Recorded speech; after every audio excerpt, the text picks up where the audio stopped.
Hi, it's nice meeting you once again, my dears.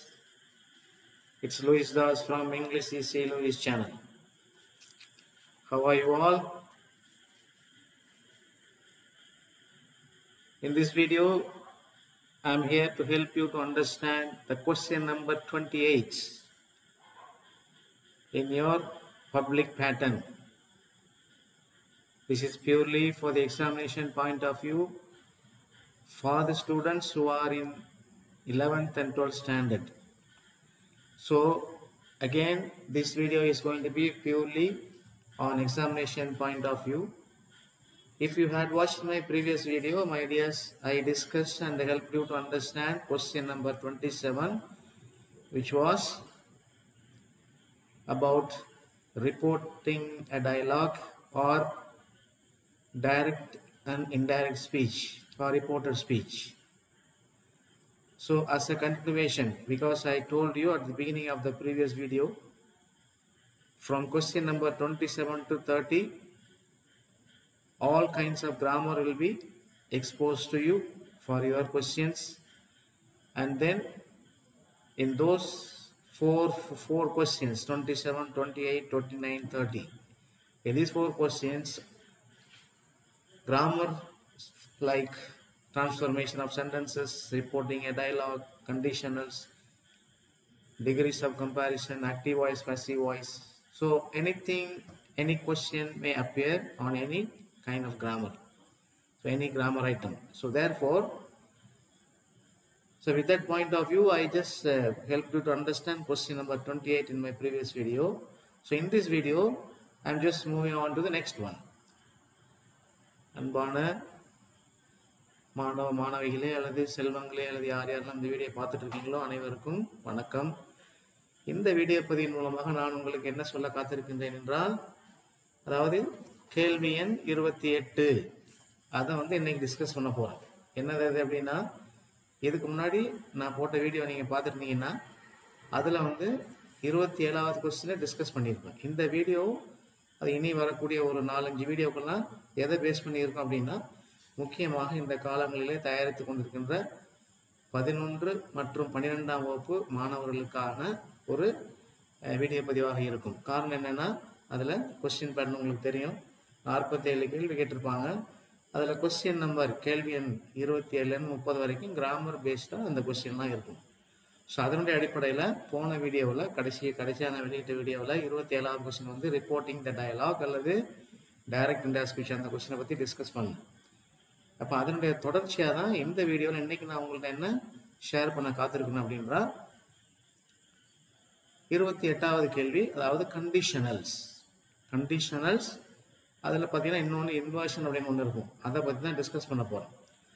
So, as usual, I request each and every one of you to watch the video till the end and be benefited by it, my dears. Because இந்த கேள்விலாம் நீங்கள் நல்லா புரிஞ்சுக்கிட்டீங்க அப்படின்னா, you will have no difficulty at all in grammar. திரும்ப வீடியோவை பாருங்கள், நிறைய sentences எழுதி பாருங்கள். So, the more you write, the more you work out, the better you will have a chance of understanding the grammar better and better day by day. So therefore இதை நல்ல ஒரு வாய்ப்பாக நீங்கள் பயன்படுத்திக்கிட்டு, அதனால தான் உங்களுக்கு எக்ஸாமினேஷனுக்கு முன்னாடி இந்த காலங்களில் நான் இந்த மாதிரி விதியப்படிகளை உங்களுக்கு நான் பதிவிடுறேன்.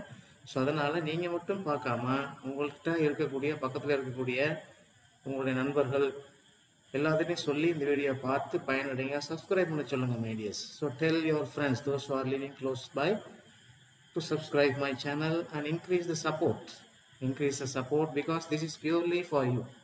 இது உங்களுக்காக அமைக்கப்பட்ட சேனல், உங்களோட எக்ஸாமினேஷன் பாயிண்ட் ஆஃப் வியூக்காக அமைக்கப்பட்ட channel. even though it contains a lot of inputs on communication skills, spoken English எல்லாத்துமே உங்களுக்கு இருந்தாலும் கூட, முக்கியமாக எக்ஸாமினேஷன் பாயிண்ட் ஆஃப் வியூவில் நான் இந்த காலங்களில் உங்களுக்கு இந்த மாதிரி வீடியோ பதிவு செய்து கொண்டு வருகிறேன். அதனால் நிறைய பேரை கூப்பிடுங்க, சப்ஸ்கிரைப் பண்ண சொல்லுங்கள், நீங்களும் பாருங்கள், தொடர்ந்து பாருங்கள், முழுசாக பாருங்கள், அதனால் பயனடைங்க. ஓகேவா? சரி, இப்போ நம்ம வாங்க வீடியோக்குள்ளே போகலாம். Will go to the video of today's topic. So 28வது கேள்வி என்னென்னு பார்த்தீங்க அப்படின்னா, கண்டிஷனல்ஸ் அப்படின்னு சொல்லுவாங்க. I hope you can understand the word conditions. அது என்ன சொல்லுவாங்க அப்படின்னா conditionals அப்படிம்பாங்க. Conditionals. Maybe let me use the black one. Conditionals. அப்போ it may be visible. Conditionals.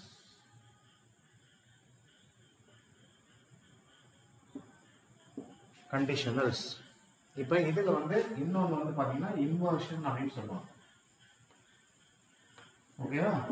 So inversion இது ரெண்டையுமே இன்றைக்கி நான் வந்து டீட்டெயிலாக உங்களுக்கு டிஸ்கஸ் பண்ண போகிறேன். I'm going to discuss with you and share with you way of my thoughts and help you to understand fully what this question is all about. அதனால் மைனூட்டாக பாருங்கள், நல்லா கவனிங்க, you will understand better. So இப்போ இதுக்கு நான் அந்த topic போகிறதுக்கு முன்னாடி I just want you to pay attention to my previous videos posted அல்லது அப்லோடட் ஆன் கண்டிஷனல்ஸ். நிறைய அந்த கண்டிஷனல்ஸை பற்றி ஏற்கனவே நான் ஆரம்பத்தில் பார்த்தீங்கன்னா ஒரு வீடியோ போட்டிருக்கேன். நிறைய வீடியோ கண்டிஷன்ஸ் பற்றி ஒரு தனியாக வீடியோ போட்டிருக்கேன், அதை எடுத்து பாருங்கள். அதில் எல்லா கண்டிஷன்ஸை பற்றி நான் வந்து டிஸ்கஸ் பண்ணியிருக்கேன். ஸோ அதை நீங்கள் பார்த்தீங்கன்னா உங்களுக்கு அதை பார்த்துட்டு இதை பார்க்கும்பொழுது உங்களுக்கு ஒரு லிங்க் கிடைக்கும், ஒரு கன்வர்ஷன் கிடைக்கும். So I just suggest that you gonna watch that particular video also. So அதனால் பாருங்கள். ஓகே, நம்ம இந்த கேள்விக்கு வந்துடலாம். இந்த கேள்வியை பொறுத்த வரைக்கும் பார்த்தீங்கன்னா உங்களுக்கு இந்த 28வது கேள்வி என்ன கேட்டிருப்பாங்க அப்படின்னா, இப்போ நான் வந்து கண்டிஷன்ஸ்குள்ளே போகல, but I will explain in a nutshell what are these conditions all about. எத்தனை கண்டிஷன்ஸ் இருக்குது, அந்த கண்டிஷன் வரும்பொழுது உங்களுக்கு எப்படிப்பட்ட கேள்விகள் கேட்பாங்க, what type of questions would be asked for you to answer the question. So இதை பேஸ் பண்ணி எந்த மாதிரி உங்களுக்கு கேள்வி கேட்பாங்க அப்படிங்கிறத நீங்கள் தெரிஞ்சுக்கிட்டீங்கன்னா தான் அதை வந்து நீங்கள் ஒழுங்காக பதில் வந்து எழுத முடியும். அப்போ அதுக்கு முன்னாடி நீங்கள் என்ன பண்ணணும் அப்படின்னா கண்டிஷன்ஸ்னால் என்னன்னு சொல்லி தெரிஞ்சுக்கணும். அந்த கண்டிஷன்ஸ் என்னன்னு தெரிஞ்சுக்கணும். ஒரு கண்டிஷனும் எந்த சுச்சுவேஷனில் பேசப்படுகிறது அப்படிங்கிறத தெரிஞ்சுக்கணும். அப்புறம் அதில் இருக்கக்கூடிய அந்த கிளாஸஸ், என்னென்ன கிளாஸில் என்னென்ன டென்ஸ் வெர்பு இருக்கும் அப்படிங்கிறத தெரிஞ்சுக்கணும். அதை தெரிஞ்சுக்கிட்டீங்க அப்படின்னா it will be easy for you to understand. ஓகேவா? ஸோ இதான் வந்து ஒரு பேசிக் இன்ட்ரடக்ஷன் மாதிரி நான் உங்களுக்கு ஆரம்பிக்க முன்னாடி சொல்கிறேன். So kindly pay attention to the complete video, watch till the end. Okay, right. So as you all know அல்லது may not know, உங்களுக்கு தெரிஞ்சிருந்தாலும் சரி தெரியாட்டி சரி, தெரிஞ்சவங்க தெரியாதவங்க எல்லாம் கவனித்து நல்லா பாருங்கள். அங்கே வந்து நமக்கு ஆங்கிலத்தில் வந்து ஏற்கனவே 3 கண்டிஷன் இருந்துச்சு. இப்போ வந்து 4வது கண்டிஷன் வந்து 0 கண்டிஷன் அப்படின்னு சொல்லி ஒன்று ஆரம்பிச்சிருக்காங்க. So there were only 3. இப்போ now they have introduced a condition called zero condition. இப்போ அந்த 0 condition அப்படிங்கிறது என்ன பார்த்துங்க. zero condition, zero conditional அப்படின்னு சொல்லுவாங்க. ஓகேவா? இந்த zero conditional அப்படின்னா என்னன்னா, இப்போ let me give an example. If you prepare well, if you prepare well, you score more marks. இதை பாருங்க, if you prepare well, you score more marks. இப்போ இந்த சென்டென்ஸை நம்ம வந்து படித்து நான் எக்ஸ்பிளைன் பண்ணுறதுக்கு முன்னாடி நீங்கள் நல்லா தெரிஞ்சுக்கணும். என்ன தெரிஞ்சுக்கணும் அப்படின்னா, கண்டிஷனல்ஸ்னாவே அது வந்து ஒரு நிபந்தனைக்கு உட்பட்டது. இப்போ அதில் நம்ம தெரிஞ்சுக்க வேண்டியது கிளாஸஸ். அதில் வந்து சபார்டினேட் கிளாஸ்னால் என்ன, மெயின் கிளாஸ்னால் என்னன்னு சொல்லி தெரிஞ்சுக்கணும். இப்போ இந்த கண்டிஷனல்ஸ் நம்ம சொல்கிறதுனால, கண்டிஷனல்ஸ்னால இஃப் அல்லது அன்லெஸ் அப்படிங்கிற வரதுனால இங்கே வந்து சபார்டினேட் கிளாஸ் வந்து இஃப் கண்டிஷன் அப்படின்னு சொல்லி சொல்லும், இஃப் கிளாஸ் அப்படின்னு சொல்லி சொல்லும். இப்போ ஏன் அதை வந்து இஃப் கிளாஸ் சொல்லி சொல்கிறோம் அப்படின்னா, மறுபடியும் உங்களுக்கு ரிமைண்டர், ஏன் அதை இஃப் கிளாஸ் சொல்கிறோம், because it begins with the word if. So இப்போ இதுலேருந்து இது வரைக்கும் உங்களுக்கு இஃப் கிளாஸ், புரியுதா? ஓகே, ஸோ இதுலேருந்து இது வரைக்கும் உங்களுக்கு இஃப் கிளாஸ். இப்போ இதுக்கப்புறம் பார்த்தீங்க அப்படின்னா, this is what is known as main clause அல்லது இண்டிபெண்டன்ட் கிளாஸ் அப்படின்னு சொல்லுவாங்க. இப்போ இது வந்து இதனுடைய நேச்சர். இப்போ அடுத்த நீங்கள் என்ன கவனிக்கணும் அப்படின்னா, இந்த கண்டிஷன் 0 கண்டிஷனில் என்ன பண்ணணும் அப்படின்னா, இஃப் கிளாஸில் இருக்கக்கூடிய வெர்பை பார்க்கணும். இப்போ இதில் இருக்கக்கூடிய வெர்பு என்ன, ப்ரிப்பேர் அப்படிங்கிறது தான் வெர்பு. ஸோ ப்ரிப்பேர் அப்படிங்கிறது என்ன டென்ஸ் வெர்பு அப்படின்னா, it is present tense. Present tense verb, புரியுதா? Okay, so it is in present tense, present tense verb. அதே போல் மெயின் கிளாஸில் பாருங்கள், மெயின் கிளாஸில் இருக்கக்கூடிய ஸ்கோர். அப்போ இதுவும் ப்ரெசன்ட் டென்ஸ் வெர்பு தான். ஸோ அப்போ ரெண்டாவது நம்ம ஞாபகத்தை வச்சுக்க வேண்டியது, 0 கண்டிஷனில் இஃப் கிளாஸ்லேயும் வெர்பு ப்ரெசன்ட் டென்ஸில் இருக்கும், மெயின் கிளாஸ்லையும் வெர்ப் வந்து ப்ரெசன்ஸ்ல தான் இருக்கும். இப்போ ஆக்சுவலாக இந்த நேம் ஆஃப் த கண்டிஷனை பார்த்தீங்கன்னா ஜீரோ கண்டிஷன். ஜீரோ கண்டிஷனா there is no condition at all. இப்போ இதை யூஸ் பண்ணி பாருங்க. ஏதாவது கண்டிஷன் நம்ம பார்க்க முடியுமா அப்படின்னா, if you prepare well you score good marks. நல்லா ப்ரிப்பேர் பண்ணுறீங்க, நல்லா ஸ்கோர் பண்ணுறீங்க, அதான் அதனுடைய அர்த்தம். அப்போ is there any condition? So I am not going into answering all those questions, but try to remember this is what is known as zero condition. புரியுதுங்களா? இப்போ கொஸ்டின் வந்து உங்களுக்கு இப்படி இருக்காது. என்ன பண்ண சொல்ல மாட்டேங்க, இதை வந்து ஜீரோ கண்டிஷனில் மாற்றுங்க, try to change the sentence into zero condition அப்படின்னு அப்படிலாம் கேட்க மாட்டாங்க. அது கொஸ்டின் எப்படி கேட்பாங்கிறது I will come to that later. So for the time being you just understand what is zero condition. ஓகேவா? ஸோ அடுத்தது ரெண்டாவது பார்த்தீங்க அப்படின்னா ப்ராபபிள் கண்டிஷன் அப்படின்பாங்க. ப்ராபபிள் இன்னொரு பேர் என்ன சொல்றாங்க அப்படின்னா பாசிபிள் அப்படின்பாங்க. Possible conditionals. Possible condition. இந்த பாசிபிள் கண்டிஷனல் எப்படி இருக்கும் அப்படின்னா, இதையே சென்டென்ஸை நம்ம மாற்றுவோம். பாருங்க, இப்போ if you prepare well you will score more marks. பாருங்க, நல்லா கவனிச்சிங்க. இப்போ சி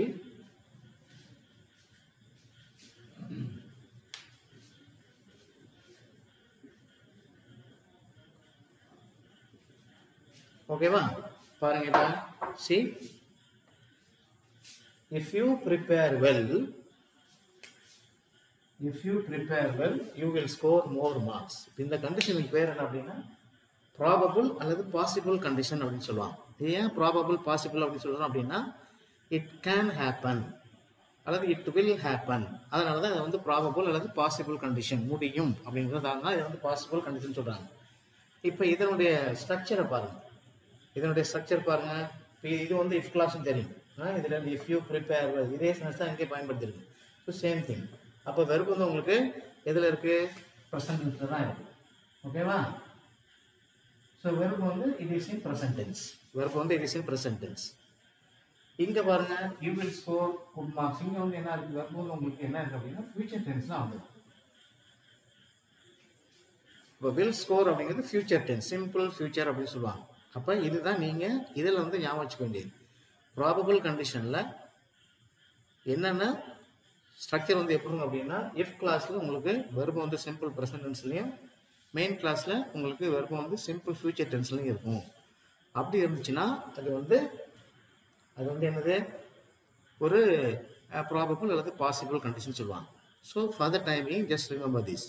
இப்போ இதை வந்து உங்களுக்கு இன்னும் நல்லா புரிய வைக்கிறேன். எல்லா மாடலும் சொல்லிட்டு அந்த பிக்சோரியல் கான்டெக்ட் ஆஃப் சிச்சுவேஷன்ஸ் அதை வந்து சொன்னால் தான் உங்களுக்கு இன்னும் நல்லா புரியும். So let me come back to that later. For the timing we just have this in mind. So இது வந்து ப்ராபபிள் அண்ட் பாசிபிள் கண்டிஷன்.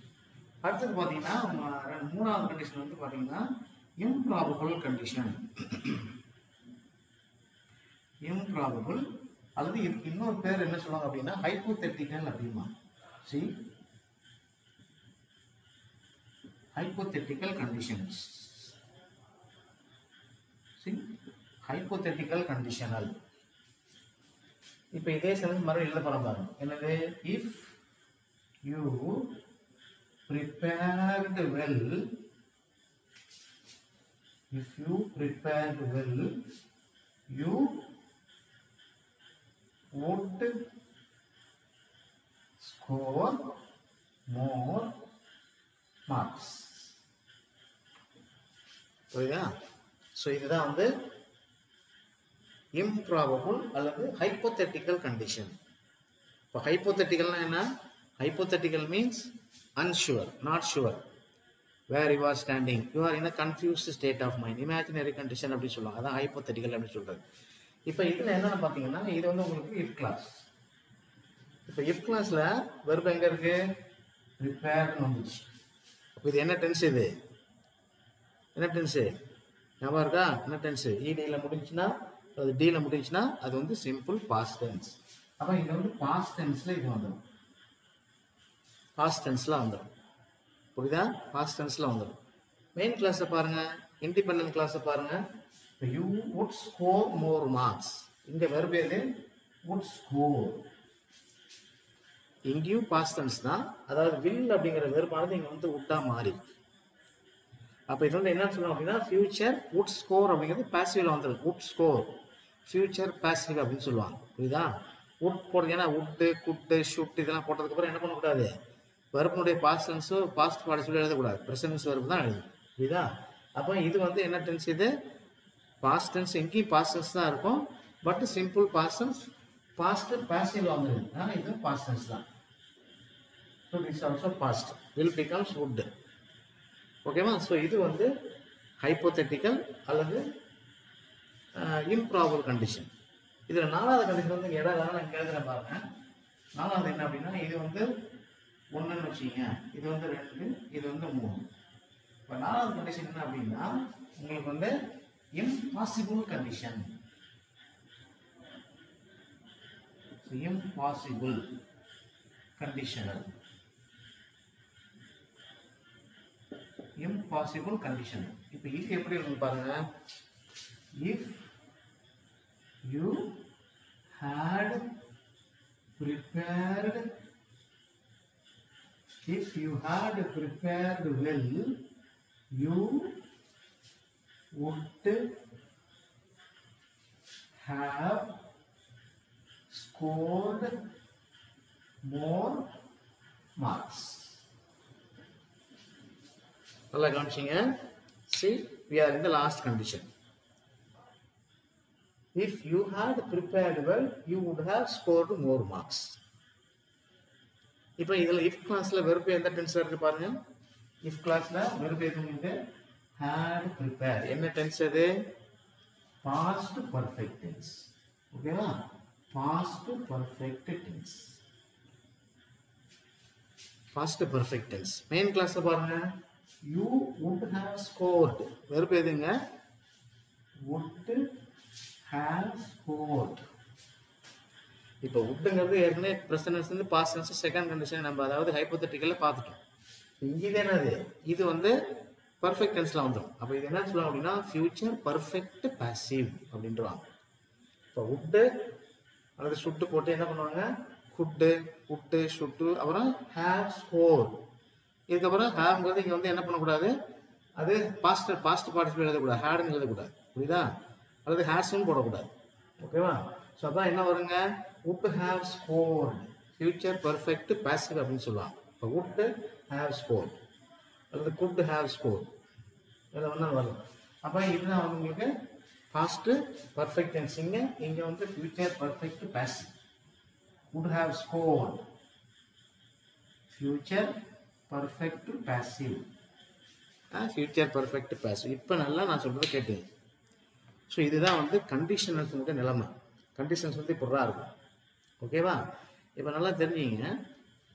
இந்த சென்டென்ஸ் வந்து என்ன எழுதியிருக்கேன் பாருங்க. 0 கண்டிஷனில் if you prepare well you score more marks. அவ்வளோதான். இதுதான் நமக்கு sentence. If you prepare well you score more marks. அதாவது இப்போ நீங்கள் since you are in the days of preparing for your examination prepare பண்ணிட்டு காலங்கள் இருக்கிறதுனால இப்போ எல்லாத்தையும் உங்களுக்கு ஒரு டவுட் வரும். என்ன டவுட் வரும்? நான் நிறையா மார்க் ஸ்கோர் பண்ணுவேன்னா, can I score more marks? Can I score the marks that I would like to score? நான் நினைக்கக்கூடிய அளவுக்கு என்னால் மார்க் ஸ்கோர் பண்ணுவேன் அப்படின்னு சொல்லி எல்லாமே ஒரு டிலைமாவில் இருப்பீங்க. All of you will be in a dilemma, in a confuse state of mind. அப்போ என்ன பண்ணுவீங்க அப்படின்னா உங்களுக்கு தெரிஞ்ச உங்களுடைய டீச்சர்ஸ்டையோ அல்லது உங்கள் ஃப்ரெண்ட்ஸுங்கள்ட்டையோ அல்லது உங்கள் எல்டர்ஸ்டையோ உங்கள் அப்பா அம்மாட்டையோ பேரண்ட்ஸ்டையோ போய் கேட்பீங்க. என்ன கேட்பீங்க? நான் வந்து ப்ரிப்பேர் பண்ணிகிட்டு இருக்கேன், நிறையா மார்க்கு ஸ்கோர் பண்ணுவேன்னா, நிறையா மார்க் வாங்கணும்னு சொல்லி கேட்பீங்க நீங்கள். அப்போ அவங்க என்ன பதில் சொல்லுவாங்க உங்களுக்கு? நீங்கள் கவலைப்படாதுப்பா, if you prepare well you score good marks. நீ நல்லா படிச்சுட்டு இருக்கிற அப்படின்னா நீ நிறையா மார்க்கு வாங்க போகிற, வாங்குற, நிறையா நல்லா படிக்கிற, நிறையா மார்க் வாங்குற, இதில் என்ன உனக்கு டவுட்டு அப்படின்னு சொல்லுவாங்க. புரியுதா? அதுதான் வந்து இந்த 0 கண்டிஷன் அப்படின்னு சொல்கிறது. See, if you prepare well you score good marks. இப்போ நிறைய உதாரணம் சொல்லலாம். If you stand in the rain you get wet. Okay? If you stand in the rain you get wet. So அந்த மாதிரி நிறைய உதாரணம் சொல்லிகிட்டே போகலாம். இப்போ இதை வந்து பார்த்தீங்கன்னா இது அந்த கண்டிஷனில் இருக்குது. இப்போ எக்ஸாமினேஷனுக்கு நீங்கள் ப்ரிப்பேர் பண்ணிட்டு இருக்கிறப்ப இப்போ இந்த கண்டிஷனை பாருங்கள். அதாவது எக்ஸாமினேஷன் வந்து உங்களுக்கு பக்கத்தில் வந்துருச்சு. அப்போ you are getting more and more nervous ஆயிடுது. என்ன பண்ண போகிறோம்னு தெரியல எனக்கு. அப்போ மறுபடியும் போய் இந்த உங்களுடைய ஃப்ரெண்ட்ஸுங்கிட்டையோ பேரண்ட்ஸ்டையோ டீச்சர்ஸ்டையோ கேட்குறீங்க, நான் நல்லா மார்க் ஸ்கோர் பண்ணுவேனா? அப்போ அவங்களுக்கு உங்களுக்கு தைரியம் கொடுக்குற முறையில் என்ன பண்ணுவாங்க, இந்த since in the idea of giving you encouragement and appreciating your effort, என்ன சொல்லுவாங்க அவங்க, don't worry, if you prepare well you will score more marks, பயப்படாதீங்க. அப்போ பாருங்க, நீ நல்லா ப்ரிப்பேர் பண்ணியிருந்த அப்படின்னா நீ நிறையா மார்க்கு ஸ்கோர் வாங்குவ அப்படின்னு சொல்ல போகிறாங்க. அதுதான் வந்து நீங்கள் எக்ஸாமினேஷனுக்கு போகிறதுக்கு முன்னாடி, கொஞ்சம் நேரத்துக்கு முன்னாடி அல்லது கொஞ்சம் ஒரு 2 நாளைக்கு முன்னாடி, அது வந்து ப்ராபபிள் கண்டிஷன் அல்லது பாசிபிள் கண்டிஷன். இப்போ அடுத்ததை பாருங்கள், ஹைப்போதெட்டிக்கல்னு சொல்லி சொன்னேன். ஹைப்போதெட்டிக்கல்ங்கிறது என்ன, you are in a confuse state. அதாவது இமேஜினரி. இப்போ நீங்கள் எக்ஸாம் எழுதிட்டு வந்துட்டீங்க, உங்களுக்கு வந்து ஒரு 100% வந்து உங்கள்கிட்ட என்ன இல்லை, ஒரு சாட்டிஸ்ஃபேக்ஷன் இல்லை. அப்போ அந்த ஒரு மைண்ட் செட்டை போட்டு நீங்கள் வந்து மறுபடியும் போய் உங்கள் பேரண்ட்ஸ்டையோ டீச்சர்ஸ்டையோ ஃப்ரெண்ட்ஸ்டையோ கேட்குறீங்க, நல்லா மார்க் ஸ்கோர் பண்ணுவேனா? தம்பி பயப்படாத, அல்லது பாப்பா பயப்படாத, don't worry, if you have prepared well, நீ நல்லா வந்து ப்ரிப்பேர் பண்ணியிருந்த அப்படின்னா நிச்சயமாக உங்களுடைய மார்க் நீ ஸ்கோர் பண்ணுவேன். அப்போ இங்கே வந்து பார்த்தீங்கன்னா பாஸ்ட் டென்ஸில் இருக்குது. நீ நல்லா ப்ரிப்பேர் பண்ணியிருப்ப, நல்லா மார்க்கு ஸ்கோர் பண்ணுவேன். ஸோ அப்போ உனக்கு தெரியல, கன்ஃபியூஸ் ஸ்டேட் ஆஃப் மைண்ட். அதாவது என்ன அப்படின்னா, இது வந்து என்ன பண்ணிங்கன்னா, அந்த வேர் அப்படிங்கிற வெர்பை அடிக்கடி பயன்படுத்தும். அதான் ஹைப்போதெட்டிக்கல்னு சொல்கிறது. If I were a bird I would fly everywhere ball. அப்புறம் if I were robot I would do all good things to people. So ஏதாச்சும் சொல்லலாம். So you are can you become a robot? No. Can you become a bird? No. So it is an imaginary hypothetical condition. So அந்த மாதிரி சமயத்தில் என்ன பண்ணியிருக்கோம், அந்த mark அப்படி. இப்போ கடைசி கண்டிஷன் பாருங்கள். இது வந்து இம்பாசிபிள் கண்டிஷன் அல்லது இம்பாசிபிள் கண்டிஷன் அப்படின்னு சொல்கிறப்ப, நீங்கள் எக்ஸாம்லாம் எழுதி முடிச்சிட்டீங்க, உங்களுடைய கன்ஃபியூஷன்லாம் முடிஞ்சு போச்சு, மார்க்கும் வந்துருச்சு, நீங்கள் உங்கள் மார்க்கையும் பார்த்துட்டீங்க. அப்போ you are witnessed your marks, so you are not satisfied. So அந்த ஒரு என்ன சொல்கிறது, with kind of rejective mood, என்னடா நம்ம இவ்வளோ ப்ரிப்பேர் பண்ணி படிக்கலையே அப்படின்னு சொல்லி ஒரு விரக்தியான மூடில் இருக்கிறப்ப பார்க்குறாங்க மற்றவங்க. நீங்கள் போய் கேட்குறீங்க, என்ன இப்படி ஆயிடுச்சு மார்க் அப்படின்னு சொல்லி கேட்கும்பொழுது அவங்க உங்கள்கிட்ட என்ன சொல்லுவாங்க, இதை தான் சொல்லுவாங்க. என்ன சொல்லுவாங்க, if you had prepared well you would have scored more marks. நீ நல்லா தயார் பண்ணியிருந்தீங்கன்னா நீ நிறையா மார்க்கு ஸ்கோர் பண்ணியிருப்ப. அப்போ அது வந்து நடந்து முடிந்த ஒரு நிகழ்ச்சி மனதில் கொண்டு வருத்தப்பட்டு கொண்டிருப்பது, அதான் இம்பாசிபிள். அது முடிஞ்சு போச்சுன்னு என்ன பண்ண முடியும், திரும்ப எக்ஸாம் எழுத முடியாது. அப்போ முடிஞ்சதுக்கப்புறம் ஒரு நிகழ்ச்சி பற்றி புலம்பிட்டு இருந்தீங்கன்னா அதுதான் வந்து இம்பாசிபிள் கண்டிஷன். அப்போ நீ நல்லா படிச்சிருந்தீங்கன்னா நிறைய மார்க் ஸ்கோர் பண்ணியிருந்திருப்ப. அப்போ என்ன அர்த்தம், அதில் நீ நல்லா ப்ரிப்பேர் பண்ணல, அதனால் மார்க் ஸ்கோர் பண்ணல அப்படின்னு தான் அர்த்தம் வரும். ஓகேவா? So this is a kind of a pictorial context of situations. உங்கள் கண் முன்னாடி ஒரு எக்ஸாமினேஷனை கொண்டு வந்து எப்படி இந்த கண்டிஷனை நீங்கள் அப்ரோச் பண்ணுறது அப்படிங்கிறதுக்கான ஒரு உதாரணம் தான். சரி, இப்போ இதெல்லாம் வந்து என்ன அப்படின்னா கண்டிஷன். இப்போ இந்த கண்டிஷனில் வந்து என்னென்ன மாதிரி சுச்சுவேஷனில் இருக்கும், இஃப் கிளாஸ் என்ன இருக்கும், மெயின் கிளாஸ் என்ன இருக்கும் சொல்லி ஒரு கண்டிஷனையும் சொல்லிட்டேன். நான் 4 வகையான கண்டிஷன் சொல்லியிருக்கேன். 0, ப்ராபபிள், ஹைப்போதெட்டிக்கல் அண்ட் இம்பாசிபிள். இந்த 4 ஞாபகம் வச்சுக்கோங்க. இப்போ கொஸ்டின் வந்து உங்களுக்கு இப்படி இருக்காது. As I told you at the beginning of this video, I'm just going to give you sentences to change in the examination point of view. எப்படி உங்களுக்கு இதை பற்றிய கேள்விகள் கேட்பாங்க. ஸோ அதுக்கு முன்னாடி இன்னொரு இன்ஃபர்மேஷன் நான் உங்களுக்கு சொல்லி ஆகும். என்ன அப்படின்னா, இப்போ இஃப்ங்கிறது நம்ம பார்த்துட்டோம். இன்னொரு வார்த்தை அன்லஸ் அப்படின்னு ஒரு வார்த்தை அது, அதையும் நீங்கள் மறந்துடக்கூடாது. அன்லஸ். ஸோ சில சமயத்தில் அன்லஸ்க்கு இது அன்லஸ்னுடைய மீனிங் என்னன்னு பார்த்தீங்கன்னா இஃப் நாட் அப்படின்னு அர்த்தம். இதுதான் அன்லஸ்ன்னு என்ன சொன்னீங்கன்னா இஃப் நாட் அப்படின்னு மீனிங். இப்போ அன்லஸ் வந்து கண்டிஷன் தான். இப்போ இதை நீங்கள் மாற்றி சொல்லலாம் பாருங்க. unless you prepare well you cannot score good marks. அப்போ நீ வந்து நல்லா ப்ரிப்பேர் பண்ணலன்னா உன்னால் நிறையா மார்க் ஸ்கோர் பண்ண முடியாது. அப்போ unless you prepare well, you cannot score good marks. இப்போ unless ஞாபகம் வச்சுங்க, that also you may be asked to write. இப்போ unless போட்டிங்கனால மெயின் கிளாஸ் என்ன வந்துடும்? You cannot, you cannot, அல்லது you are unable to வரலாம். இது அந்த மாதிரி ஞாபகம் வச்சுக்கணும். ஓகேவா? So with this kind of introduction, I hope you are aware. I hope you are with me. என்னோட தான் நல்லா கவனிச்சிக்க. மறுபடியும் ஒரு தடவை நான் அழைக்கிறதுக்கு முன்னாடி ஸ்டைலில் நட்சல் tell you what has happened for the past 20 minutes. இந்த 20 நிமிஷம் உங்களுக்கு என்ன சொல்லியிருக்கேன்னு சொல்லிடுறேன். நல்லா ஞாபகம் வச்சுங்க. கண்டிஷனல்ஸ் அப்படிங்கிறது zero condition, probable condition, hypothetical condition, அப்புறமா இம்பாசிபிள் கண்டிஷன். ஸோ இந்த 4 கண்டிஷனில் இருக்கக்கூடிய ஸ்ட்ரக்சர் எப்படி இருக்கும் அப்படின்னா, இஃப் கிளாஸில், அதாவது ஜீரோ கண்டிஷனில் இஃப் கிளாஸ்லேயும் ப்ரெசன்டென்ஸ் வெர்பு இருக்கும், மெயின் கிளாஸ்லேயும் ப்ரெசன்டென்ஸ் வெர்பு இருக்கும். ப்ராபபிள் அல்லது பாசிபிள் கண்டிஷனில் இஃப் கிளாஸில் ப்ரெசன்டென்ஸ் வெர்பு இருக்கும், மெயின் கிளாஸில் ஃபியூச்சர் டென்ஸ் வெர்பு இருக்கும். ஹைப்போதெட்டிக்கல் கண்டிஷனில் அதாவது இம்ப்ராபபிள் கண்டிஷனில் இஃப் கிளாஸில் பாஸ்ட் டென்ஸ் இருக்கும், மெயின் கிளாஸ்லேயே பாஸ்ட் டென்ஸ் தான் இருக்கும். கடைசியாக உள்ள இம்பாசிபிள் கண்டிஷனில் இஃப் கிளாஸில் உங்களுக்கு பாஸ்ட் பர்ஃபெக்ட் டென்ஸ் இருக்கும், மெயின் கிளாஸில் வந்து ஃபியூச்சர் பர்ஃபெக்ட் பாசிவ், அதாவது வுட்டு, குட்டு, ஷுட்டு, அதுக்கப்புறம் ஹேவ், அப்புறம் வந்து past participle of the given work there. So இந்த கண்டிஷன் ஞாபகம் வச்சிங்க. ஸோ வித் திஸ் இதை வந்து நீங்கள் இப்போ உங்களுக்கு கஷ்டம் வரப்போ நான் சொன்ன உதாரணத்தை ஞாபகம் வச்சிங்க. எக்ஸாமினேஷன் போகிறதுக்கு முன்னாடி அதை depending upon the nature of the sentence. அப்போ அதை நீங்கள் வச்சுட்டீங்கன்னா, மனசில் வச்சுட்டிங்கன்னா உங்களுக்கு ஈஸியாக இதை ஆன்சர் பண்ணிடலாம். Okay, so I'm going to rub this off. Maybe of course you can watch later and go through all the detailed explanations that I have just given you. ஓகேவா? ரைட், அழிக்க போகிறேன், பார்த்துங்க.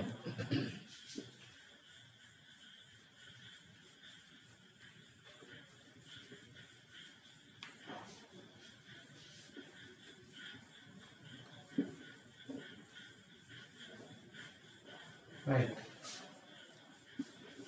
அழிக்க முடியல, இருங்க, வெயிட் பண்ண.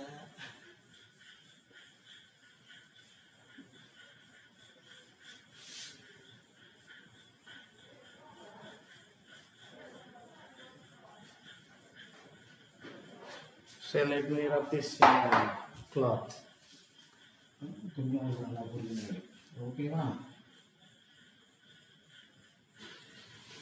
Okay, let me change.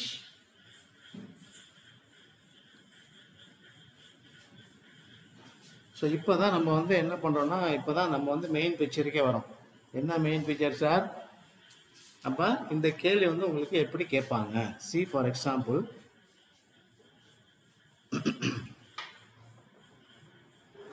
Zero கண்டிஷனில் எப்படி வந்து உங்களுக்கு கேள்வி கேட்பாங்க பார். சீப்பா பாருங்க, இப்போ ஜீரோ கண்டிஷனில் எப்படி கேட்பாங்க?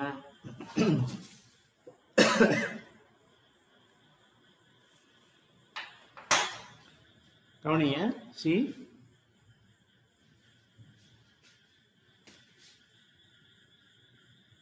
we play well, we win the match.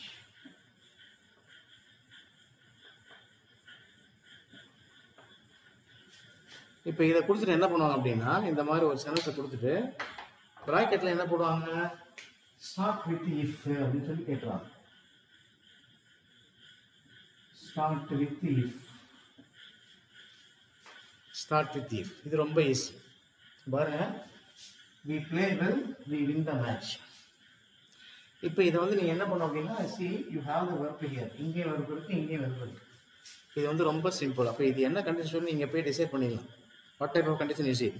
This is a zero condition. அப்போ இம்மீடியட்டாக உங்களுக்கு என்ன ஞாபகத்துக்கு வரணும்? இஃப் கிளாஸ்லேயும் ப்ரெசன்ட் டென்ஸ், மெயின் கிளாஸ்லேயும் ப்ரெசன்ட் டென்ஸ். ஓகே, பாருங்க. அப்போ எப்படி எழுதுங்க ஆன்சர்? இருக்கு if we play well, we win the match அப்படி சொல்லி எழுதிடலாம். ஸோ இது வந்து ஜீரோ கண்டிஷன். ஓகேவா? இது வந்து ஜீரோ கண்டிஷன். இப்போ ஜீரோ கண்டிஷன் இதை பார்த்துங்க, இருங்க வரேன். இது வந்து ஜீரோ கண்டிஷன், ஞாபகம் வச்சுங்க. Zero condition.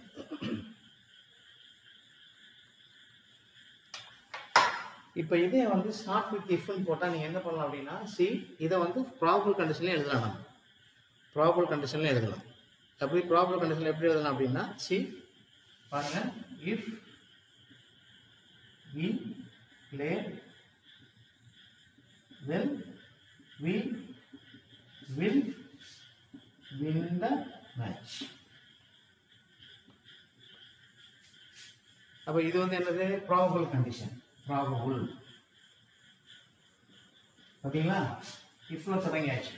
உங்களுக்கு மெயின் வெர்பு சிம்பிள் ப்ரெசன்ட், இங்க வந்து என்ன பண்ணுறீங்கன்னா சிம்பிள் ஃபியூச்சர் டென்ஸ். அப்ப இது வந்து ப்ராபபிள் கண்டிஷன்.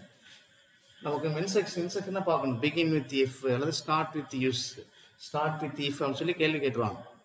இப்போ இங்கே நீங்கள் கரெக்டாக புரிஞ்சுட்டீங்க அப்படின்னா நீங்கள் அந்த கொடுத்துருக்கிற சென்டென்ஸ் தகுந்த மாதிரி நம்ம கண்டிஷனை வச்சு எழுத முடியும். ஓகேவா? இப்போ பாருங்கள், இன்னொரு உதாரணம். ஃபர்ஸ்ட் இஃப் முடிச்சு இப்போ இங்கே வந்து நீங்கள் அன்லெஸ் கூட போட்டு எழுதணும். Sometimes they will ask you to begin the sentence use unless அப்படின்னு போடுவாங்க. இப்போ இதை வந்து அன்லெஸ் போட்டு எப்படி எழுதுவீங்க? Unless you play well, unless we play well, we cannot win the match. See, பாருங்க,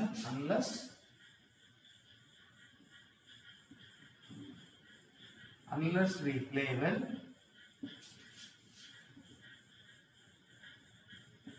we cannot win the match. So இப்போ begin with unless இந்த சொல்லி கொடுத்துட்டாங்க அப்படின்னா நீங்கள் என்ன பண்ணிருக்கலாம்? அன்லெஸ்ங்கிற வார்த்தையை நீங்கள் ஸ்டார்ட் பண்ணி அதுக்கப்புறம் சப்ஜெக்ட், வெர்பு, ஆப்ஜெக்ட், அப்புறம் இது வந்து என்ன ஆகும்? உங்களுக்கு சபார்டினேட் கிளாஸ் ஆயிடும். இங்கே வந்து மெயின் கிளாஸ் ஆயிடும். பாருங்க, வி கேனாட், இந்த கேனாட்ங்கிற வரைக்கும் ஞாபகம் வச்சிங்க. ஆஃப்டர் ரைட்டிங் கேனாட், அப்புறமா குட் நாட், சுட் நாட் இதெல்லாம் போட்டிங்க அப்படின்னா, அதில் ஷெல் நாட், வில் நாட் போட்டதுக்கப்புறம் என்ன வரணும்? ப்ரெசன்ட் வெர்பு தான் வரணும். பாஸ்ட் வெர்பில் போட்டக்கூடாது, பாஸ்ட் பார்ட்டிசிபிள் எழுதக்கூடாது. அப்போ பாருங்க, ஸோ ஒரே கல்லில் நம்ம 3 மாங்காய் அடிச்சுனா. See, all this can be possible. அப்போ இதை வந்து நீங்கள் ஜாக்கிரதையாக பயன்படுத்தி, இது வந்து ஒரு மாடல். இப்படியும் கேட்பாங்க. இப்போ இன்னொரு மாடல் கொடுக்கும் பாருங்க, 2 மாடல். 2வது மாடல் கொடுக்கும் பாருங்க. See, it rained well,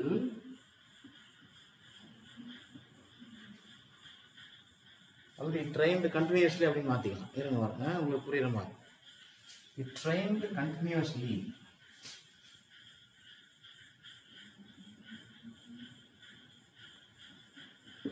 It rained continuously. They cancelled the match. See, they cancelled the match. இப்போ கேள்வி என்ன கேட்டிருப்பாங்க அப்படின்னா, உங்களுக்கு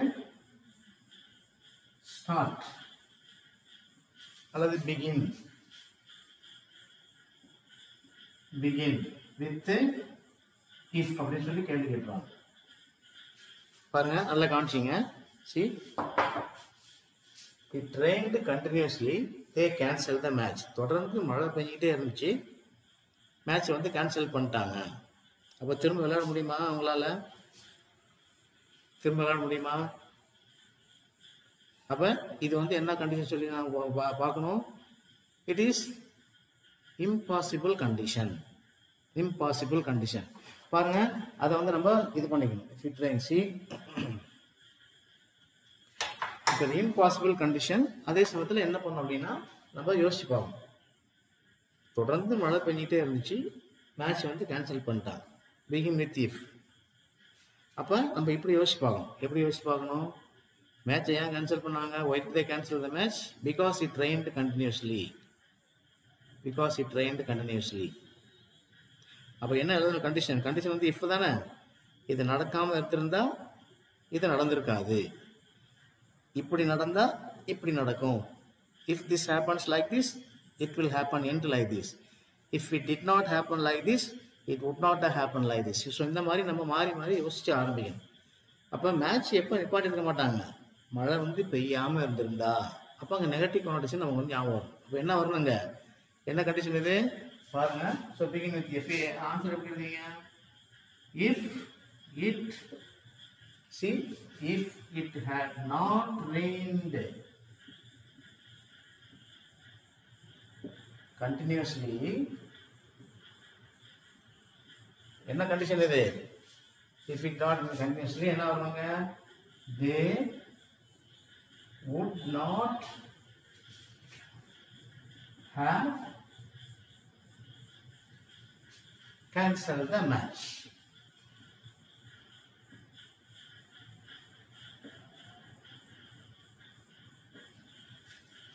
அப்போ கண்டினியூஸா மழை பெய்யாம இருந்திருந்தா மேட்ச் வந்து நிப்பாட்டியிருக்க மாட்டாங்க.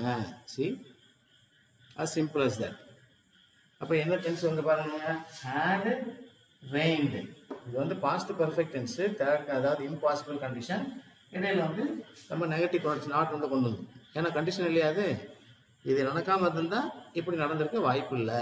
அப்போ என்ன பண்ணியிருக்காங்க, இது வந்து மழை தொடர்ந்து பெய்யாமல் இருந்திருந்தா மேட்ச் வந்து அவங்க நிப்பாட்டிருக்க வாய்ப்பே கிடையாது, மேட்ச் நிப்பாட்டிருக்க மாட்டாங்க. அப்போ would have cancelled future perfect passive நம்ம வந்து இம்பாசிபிள் கண்டிஷனில் பார்த்தோம்.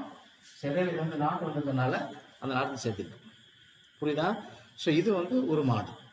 இப்போ இது வந்து தேர்ட் கண்டிஷன்லேயும் நம்ம பார்த்துட்டோம், ஃபர்ஸ்ட் கண்டிஷன்லேயும் பார்த்துட்டோம், ஜீரோ கண்டிஷன்லேயும் பார்த்துட்டோம். இப்போ அடுத்த அப்புறம் நம்ம வந்து இந்த ஹைப்போதெட்டிக்கல் கண்டிஷனில் எப்படி கேட்கலாம் இதை, எப்படி கேட்கலாம் இதை, ஒரு உதாரணம் இருங்க வரேன், அழிச்சிடுங்க. Let me wrap this for you, then it will be easy.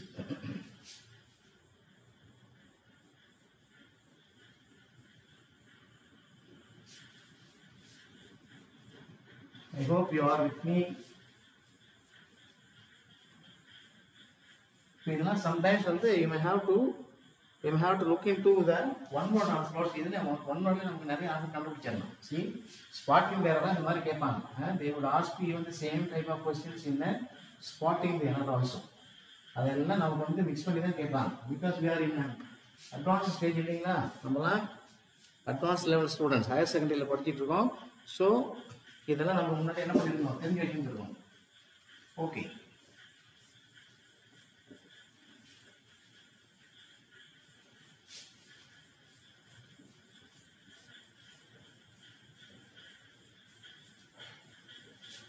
பாருங்க இப்ப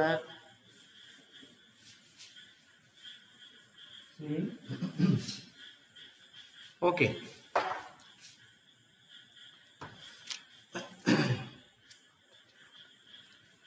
பாருங்க இப்போ இந்த ஒரு கண்டிஷனை யோசிச்சு பாருங்க. நான் ஒன்று சென்டென்ஸ் எழுதுனேன், you should remember.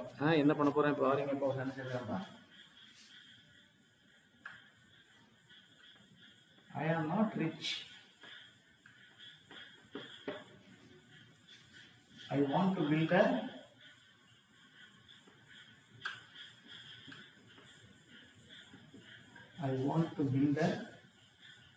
mansion. I want to build a mansion. புரியுதா? I will write it in black. I will write it in black.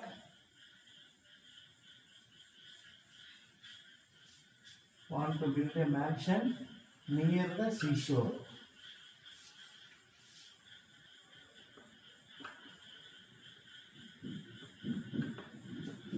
So I hope this is not visible. Let me write it in black. இதே திரும்ப எழுதுறா பாருங்க. See, I am not rich. I want to build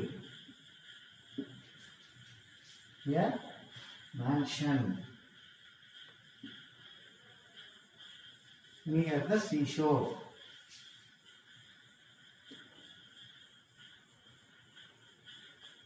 But begin with the if and கொடுத்துறாங்க.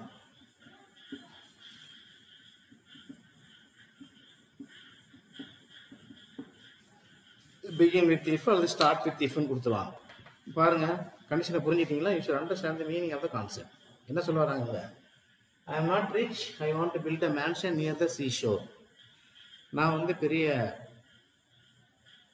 பணக்காரர் கிடையாது.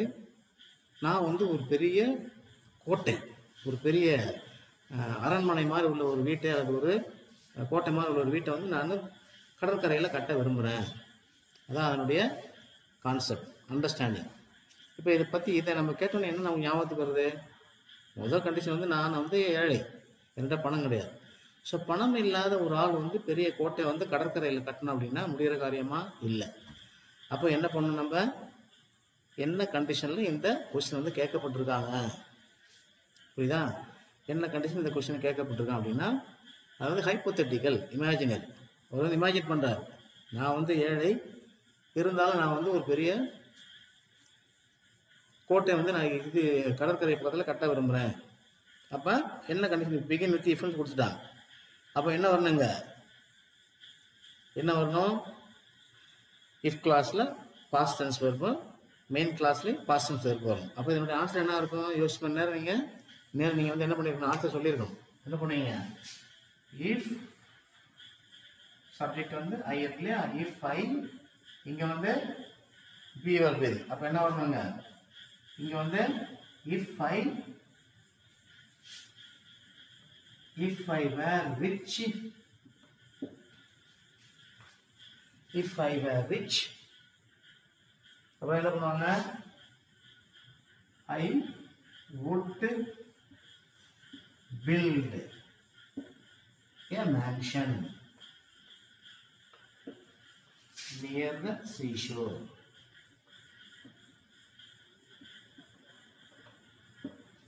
Near the seashore. பாருங்க, hypothetical condition. பாருங்க, if I var rich, நான் மட்டும் பணக்காரனா இருந்திருந்தா ஐ வுட் பில்ட், நான் வந்து ஒரு பெரிய கோட்டையை வந்து கடற்கரையில் கட்டியிருப்பேன். But the result is what? I am not rich. அதான் வந்து கொடுத்துட்டாங்க இல்லையா?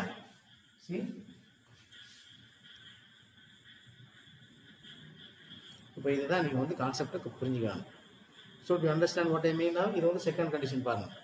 இப்போ நீங்கள் இப்படி கூட சில சமயத்தில் யூ மே ஹாவ் கன்ஃபியூஷன்ஸ். இப்போ பாருங்கள், இங்கே இஃப் ஐ வர் ரிச் பாலாம் இங்கே வந்து பாஸ்ட் டென்ஸ் போட்டிருக்கேன், ரெண்டு பாஸ்ட் டென்ஸில் இருக்குது hypothetical கண்டிஷனால.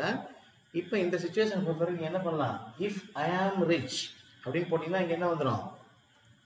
I can build a mansion அப்படின்னு வந்துடும். அப்போ என்ன கண்டிஷன் ஆயிடும்? ஜீரோ கண்டிஷன் ஆயிடும். நான் பணக்காரனாக இருக்கிறேன், இஃப் ஐ ஆம் ரிச், நான் வந்து பணக்காரனா இருக்கிற பொழுது நான் வந்து கோட்டையை கட்டிடுவேன் அப்படின்னு சொல்லணும். But here if you are not a rich man, அல்லது you are not a rich person, so you can not build a mansion near the seashore. அப்போ இதுதான் உங்களுடைய ஆன்சர். புரிஞ்சுக்கிட்டீங்களா? So this is how you should understand. Okay, one more model பாருங்கள். One more model பாருங்க. C,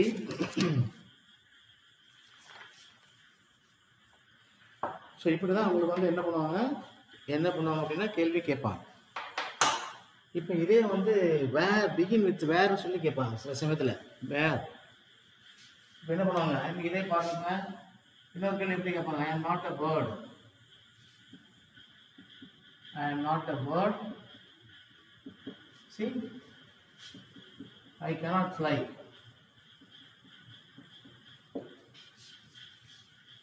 I cannot fly anywhere. So begin with the if அப்படின்னு சொல்லி கொடுத்துருவாங்க. இப்போ உங்களுக்கு ஈஸியாக புரிஞ்சு போகுது. இது ஹைப்போதெட்டிக்கல் தான். I am not a bird, நான் வந்து பறவை இல்லை, அதனால் என்னால் என்ன பண்ண முடியாது? பறக்க முடியாது. அப்போ என்ன எழுதிங்க? பிகின் வித் இஃப் அப்படின்னா if I were a bird I would fly anywhere அல்லது எனிவேர், எவ்ரிவேர். புரியுங்களா?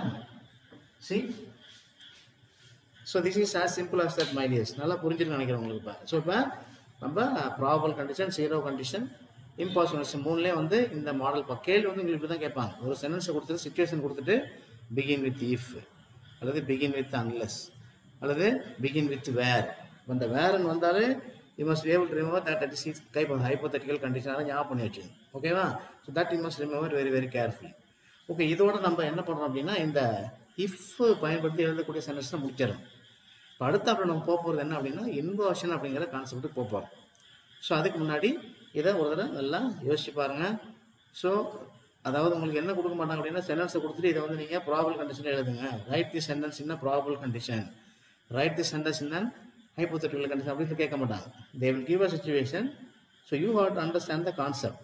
நல்லா அந்த கருத்தை புரிஞ்சுக்கிட்டு இது ஜீரோ கண்டிஷனில் இருக்குதா, பாசிபிள் கண்டிஷனில் இருக்கா, ஹைப்போதெட்டிக்கலில் இருக்கா அல்லது இம்பாசிபிள் கண்டிஷனில் இருக்கான்னு சொல்லி புரிஞ்சுக்கிட்டு அதுக்கப்புறம் அப்போ ஜீரோ கண்டிஷனில் இருந்தால் என்ன சிச்சுவேஷன், இஃப் கிளாஸில் என்ன வெர்பு, மெயின் கிளாஸில் என்ன வெர்பு, ப்ராபபிள் இருந்துச்சுன்னா இஃப் கிளாஸில் என்ன வெர்பு, மெயின் கிளாஸில் என்ன வெர்பு.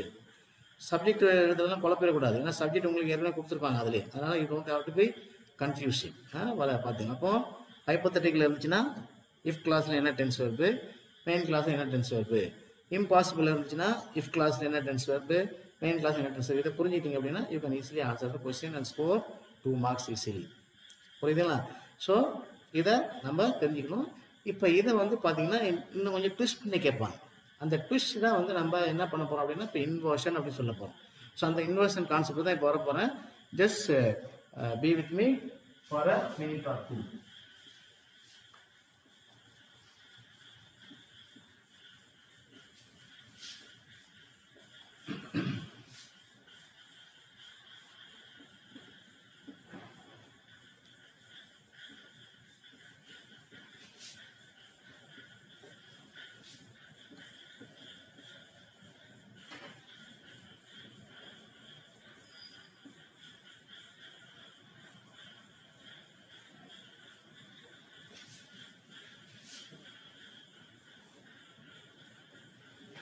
பாருங்க, just listen.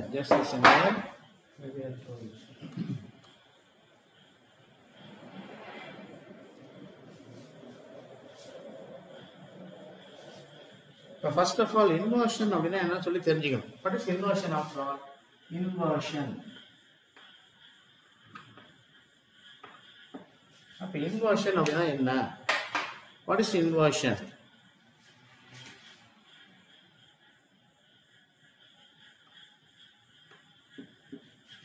இன்வர்ஷனா இங்கே ஈஸியாக அண்டர்ஸ்டாண்ட் பண்ணிக்கலாம். இன்வர்ஷனா என்ன அப்படின்னா வேற ஒன்றும் கிடையாது. Inversion is nothing but writing a conditional without using the word if. அவ்வளோதான்.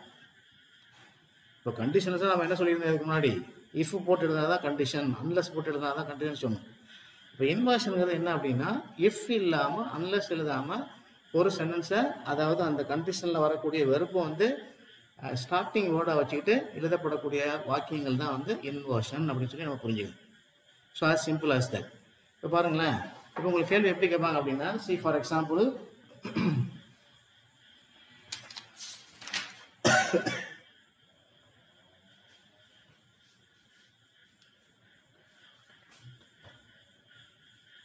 இப்போ ஒரு சென்டென்ஸ் எழுதுறேன் பாருங்க. So if I had come, if I had come earlier, I would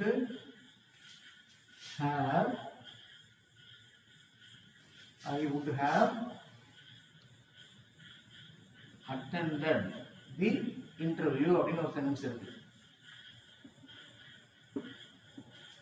இப்போ என்ன பண்ணுவோம் அப்படின்னா உங்களுக்கு இன்ஸ்ட்ரக்ஷன் எப்படி கொடுப்பாங்க? begin with had அப்படின்னு சொல்லிடலாம்.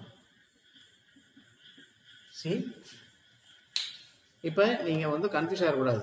இப்போ இன்ஸ்ட்ரக்ஷன் என்ன கொடுப்பாங்க? Write the inversion of the sentence given அப்படின்னு சொல்லி இன்னொரு இன்ஸ்ட்ரக்ஷன் மாற்றி கொடுப்பாங்க. அல்ல அப்படின்னா begin with had, begin with had. இப்போ என்ன அர்த்தம் இருக்கு? see, if I had come earlier, I would have attended the interview. இப்போ இது என்ன கண்டிஷன் ஞாபகம் இருக்குங்களா உங்களுக்கு? You remember what type of condition is it? என்ன வருவாங்க? If I had come, had கம்ங்கிறது என்ன டென்ஸு? Past perfect tense. அப்போ என்ன கண்டிஷன் அது? Impossible condition. அப்போ என்ன அர்த்தம்? அவர் வந்து முன்னாடி அந்த இடத்துக்கு போகல, அதனால அவர் இன்டர்வியூ அட்டன் பண்ணல. அப்போ என்ன சொல்லியிருக்காங்க? நான் வந்து முன்னாடி அங்கே போயிருந்தேன்னா இன்டர்வியூ அட்டன் பண்ணியிருந்திருப்பேன். ஸோ அதான் தட் இஸ் அ கண்டிஷன். அதான் சொல்ல வராங்க. இப்போ இதை வந்து நம்ம டைரெக்டாக இஃப் போட்டு எழுதாமல் இந்த ஹேட் அப்படிங்கிற வார்த்தையை வச்சு சொல்கிறாங்க. அவ்வளோதான், very simple. So begin with ஹேட்னு என்ன அர்த்தம்? ஹேடுங்கிற வார்த்தையிலேருந்து அந்த சென்டென்ஸ் ஆரம்பிக்கும். இப்போ என்ன வரங்க? ஃபார் எக்ஸாம்பிள் பாருங்க, எப்படி இருக்கீங்க? ஹேட் போட்டதுக்கப்புறம் என்ன வரணும்? After writing the verb had, you should be in your subject. Had I come earlier, had I come earlier, இதெல்லாம் அப்படியே போட்ட வேண்டியது. I would have attended the meeting. I would have attended.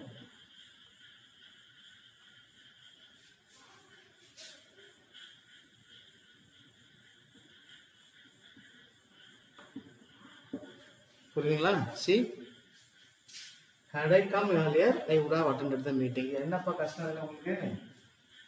what kind of difficulty do you expect here? Very easy. ரொம்ப easy. பாருங்க நல்லா கவனிங்க.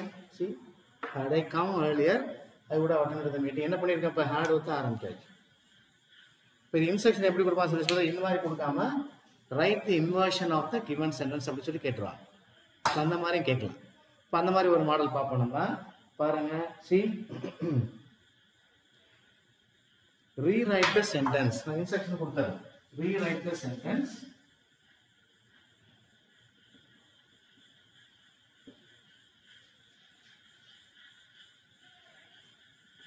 Rewrite the sentence. Rewrite the inversion of the sentence.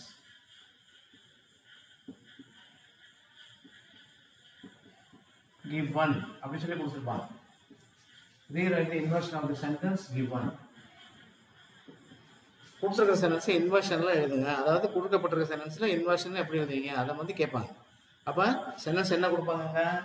C, இங்க பாருங்க. அப்ப sentence என்ன கொடுத்துருவாங்க அப்படின்னா, சி,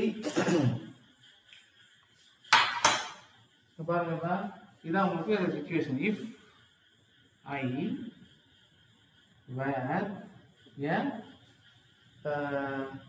என்ன சொல்லுவான்? See, for example, if I were a lion, if I were a lion, I would kill all the dangerous, I would kill all the dangerous animals. இப்போ நீங்கள் கேள்விலாம் கேட்கக்கூடாது. அப்போ என்ன சார் லைன்லாம் வந்து லைன் வந்து டேஞ்சரஸ் அனிமல் இல்லையா? I'm just giving you for an example. Line மட்டும் dangerous animal இல்லையா? இங்கே வந்து ஒரு சாதுவான லைன் வச்சிங்களேன். இப்போ நீங்கள் பார்த்துருப்பீங்களா, லயன் கிங் படம்லாம் பார்த்துருப்பீங்க. கூட watch the movie called the line king. அதில் வந்து லைன் வந்து ஒரு லைன் வந்து எப்படி இருக்கும்? சாதுவாக இருக்கும். இன்னொன்று வந்து அதுக்கு ஆப்போசிட் வில்லன்லாம் இருக்காங்க இல்லையா? ஸோ அந்த மாதிரி ஞாபகம் வச்சிங்க. ஓகேவா? ஸோ அப்போ if I were a lion I would kill all the dangerous animals. இப்போ இதான் உங்களுக்கு கண்டிஷன். இது என்ன கண்டிஷன்? இது வெர்ப் பாருங்க, வேர் அப்படின்னு இருக்கு. இங்கே வந்து would kill. இப்போ இங்கேயும் பாஸ்ட் டென்ஸ், இங்கேயும் பாஸ்ட் டென்ஸ். இப்போ இன்வர்ஷன் என்னது? இதனுடைய இன்வர்ஷன் என்ன? ஒன்று பயப்படாதீங்க. இப்போ இதனுடைய இன்வர்ஷன் என்ன வச்சுருந்தா இங்கே உள்ள மெயின் வெர்பை பார்த்தீங்க. இதான் வந்து என்னுடைய இன்வர்ஷன். அப்போ என்ன வரும்? Were I a lion I would kill all the dangerous animals. See, all the dangerous animals. இப்போ இந்த இன்வர்ஷன் எழுத சொல்லாம they might twist the question in this way. எப்படி கேட்பாங்க அப்படின்னா, இப்போ இந்த சென்டென்ஸ் கொடுத்துட்டு என்ன பண்ணுவாங்க? begin with where அப்படின்னு சொல்லி கேட்பாங்க. begin with where, begin with where சொல்லி கேட்பாங்க. see, for example, பாருங்க, இப்போ begin with where கேட்டா உங்களுக்கு என்ன ஆன்சர் வரும்? see, begin with where கேட்பாங்க. அப்போ இது உங்களுக்கு ஈஸியாக போயிடும். இப்போ இப்படின்னு கேட்டால் நீங்கள் கன்ஃபியூஸ் ஆகக்கூடாது. இன்வர்ஷனால கன்ஃபியூஸ் ஆகக்கூடாது. So inversion is nothing but writing the conditionals without using the word if, sometimes unless, அவ்வளோதான். அப்போ இன்வர்ஷன் இல்லை, அதாவது இஃப் இல்லாமல் எப்படி கேள்வி கேட்பாங்க? Begin with had, begin with were, அல்லது write the sentence, write the inversion of the sentence given, அல்லது begin with should, use if, begin with if, use could, இந்த மாதிரிலாம் கேட்பாங்க. ஸோ அப்போ அந்த மாதிரி சொல்லும் பொழுது நமக்கு வந்து கன்ஃபியூஸ் ஆகாமல் என்ன பண்ணோம் அப்படின்னா, அதை நம்ம தெளிவாக தெரிஞ்சுக்கிட்டோம் அப்படின்னா we will become easy, very easy for us. The questions will be easier. இப்போ இதில் வந்து உங்களுக்கு ஓரளவுக்கு ஒரு ஐடியா கிடைச்சுன்னு நினைக்கிறேன். Maybe I will give you one more example before I close this video. அழிச்சிடலாம். Let me wrap this for you.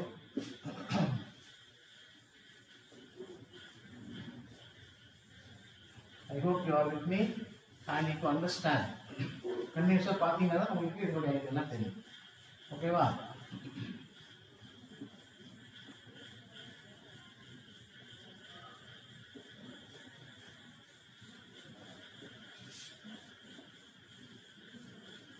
So the purpose of this video is just to help you to understand.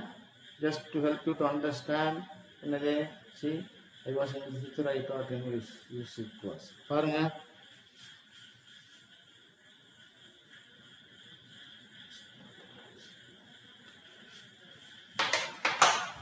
நல்லா அடிச்சிடலாம் பாருங்க.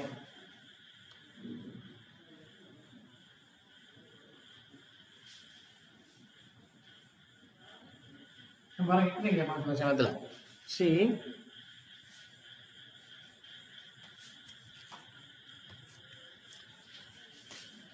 I was okay. I was a teacher of English.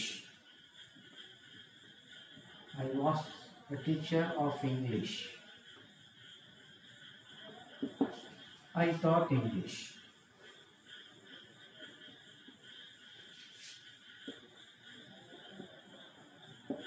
See, I was a teacher of English. I taught English. இப்போ இதை வந்து இன்வர்ஷனில் எப்படி கேட்பாங்க? Write the inversion of the sentence அப்படின்னு சொல்லி கேட்கலாம். அல்லது இன்னொரு எப்படி கேட்பாங்க அப்படின்னா begin with if class.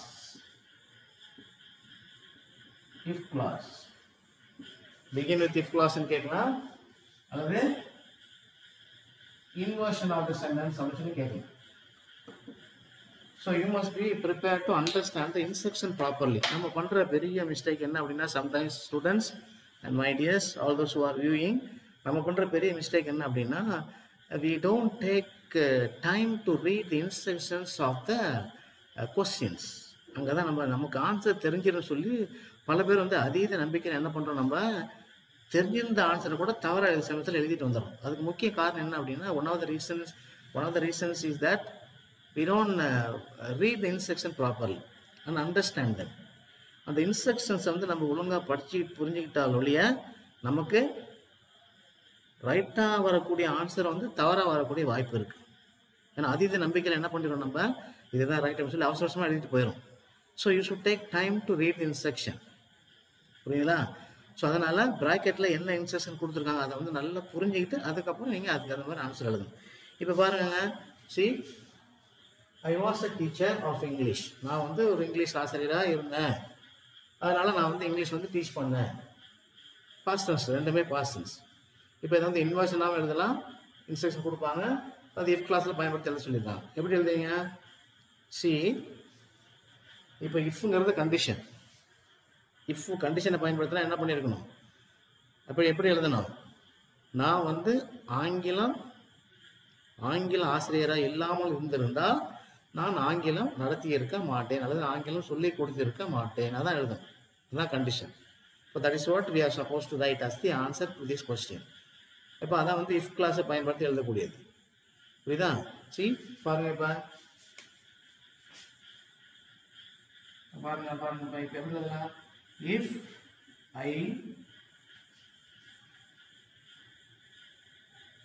if I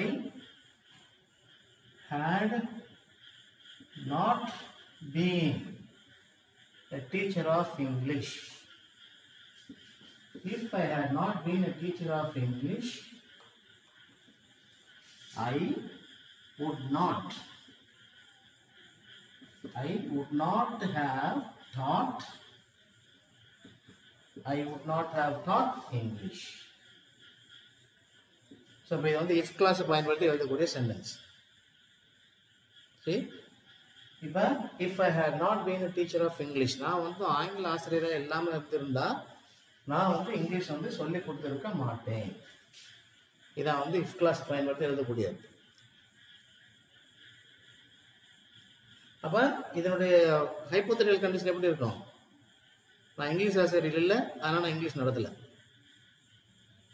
If I were a teacher of English, I would teach English. புரியுதா? ஸோ அப்போ எல்லா கண்டிஷனும் நம்ம வந்து ஞாபகம் பண்ணி பார்த்துக்கணும். அவ்வளோதான் மைடியர்ஸ். இங்கே வந்து இப்போ வந்து சில சமயத்தில் குட்டன் பிகின் வித் ஷுட்டன் போடுவாங்க. இப்போ ஷுட்டன் வந்து சில சமயத்தில் இந்த மாதிரி சென்டென்ஸ் நீங்கள் கேட்கறதுக்கு வாய்ப்பு இருக்குது. நிறைய என்ன கேட்பாங்க அப்படின்னா, if you should need any help, just contact me அப்படி சொல்லுவாங்க. if you should need any help just contact me. இது வந்து உங்களுக்கு கொடுத்துருக்க சிச்சுவேஷன். பிராக்கெட்ல என்ன கொடுத்துருப்பாங்க, begin with should அப்படின்னு சொல்லி கொடுத்துருவாங்க. அப்போ எப்படி எழுதுவீங்க, should you need any help just contact me அல்லது just call me, அவ்வளோதான். see, ஸோ கொடுத்துருக்கிற ப்ராக்கெட்டில் கொடுத்துருக்கூட இன்ஸ்ட்ரக்ஷன் வந்து நல்லா மைன்யூட்டாக நீங்கள் என்ன பண்ணணும் பார்க்கணும். அதை பார்த்தீங்கன்னா உங்களுக்கு ஈஸியாக புரிஞ்சிடும். ஓகேவா? So just pay attention to all this instruction that I have just share with you my dears. This is purely for the examination point of view. கண்டிஷன்ஸில் பாருங்கள், கண்டிஷனுடைய வகைகளை பாருங்கள், எப்படி இதில் உங்களுக்கு கேள்வி கேட்போம். கண்டிப்பாக இதில் ஒரு கேள்வி உண்டு, 2 மார்க் நீங்கள் சொல்லையாக வாங்கிட்டு போயிடலாம். So you can easily score 2 marks. அப்போ இதெல்லாம் தெரிஞ்சாதான் என்ன சார் 2 மார்க் வாங்கிறது இவ்வளோ படிக்கணுமா? Yes, what to do, we have to learn each and every thing minutely. நல்லா நுண்ணறிவோட மைன்யூட்டாக எல்லாத்தையும் பார்த்தோன்னா தான் எல்லா கேள்வியும் நம்ம ஆன்சர் பண்ணி ஸ்கோர் பண்ண முடியும். Okay, so wishing you all the best my tears once again. see you in the next video. in the next question, அடுத்த வீடியோவில் நான் வந்து உங்களை பார்க்கறதுக்கு முன்னாடி அடுத்த வீடியோவில் நம்ம அடுத்த கேள்வியை பார்ப்போம். 29வது கேள்வி. அது என்னது, மேபி டிரான்ஸ்ஃபர்மேஷன் ஆஃப் சென்டென்சஸ் இல்லைன்னா ஆக்டிவ் வாய்ஸ் பேசிவ் வாய்ஸ். அது ரெண்டில் ஏதாச்சும் ஒன்று அடுத்த வீடியோவில் நான் போடுறேன் உங்களுக்கு. So I hope you have enjoyed வாட்சிங் this video. Watch the video till the end as I had instructed earlier. Help and inform your friends to subscribe my channel and watch all the instruction lessons videos that I had uploaded. அப்போ பாருங்கள், நிறைய உங்களுக்கு ஆங்கிலத்தில் எந்தெந்த doubt இருக்கோ எல்லாத்தையும் எனக்கு கமெண்டில் போடுங்க. I will try to help you to understand. So before I leave this video, wishing you all good luck for your forthcoming examination. It's Louis Das signing you off. See you my dears. Thank you and God bless you.